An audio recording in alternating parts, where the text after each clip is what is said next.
Something interesting happened with me where I derived about two lessons from it. As I was sweeping, the broom that I was using, it was kind of weak and it couldn't really move the dirt that I was trying to sweep. So it was kind of frustrating to me because it was slowing me down and I couldn't finish the sweeping part much faster. So this is a new broom that I was using. So this lady just passes by. This is an older lady and she greets me and I greet her back and she asked me, and she just states to me that you're sweeping. And I'm like, yeah, I'm trying to sweep, but this broom is making it so difficult for me to complete the job at hand. And then she's like to me, she looks at the broom and she's like, just cut off the top part. You don't need that top part. Then you can sweep much more easier. Every time you buy that broom, just cut off the top part. You don't need it. That's what's slowing you down.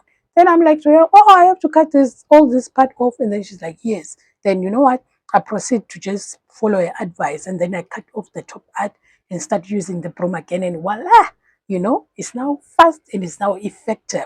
One of the things that I learned from this process, from this story, from this encounter is that one, you ought to ask those who've gone ahead of you, for example, mentors, for example, the Holy Spirit, God, you ought to ask if you are in trouble.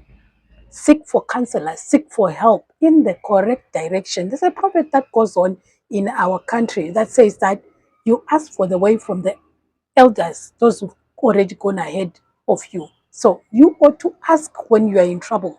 Ask for help, ask for direction, ask for counseling on what you ought to do. Don't just continue with a frustrated life, but ask for direction from God, from the Holy Spirit, and even from those who've gone ahead of you, mentors. The second thing that I learned from this is that she said, cut off the top part and it will be easier for you to use it.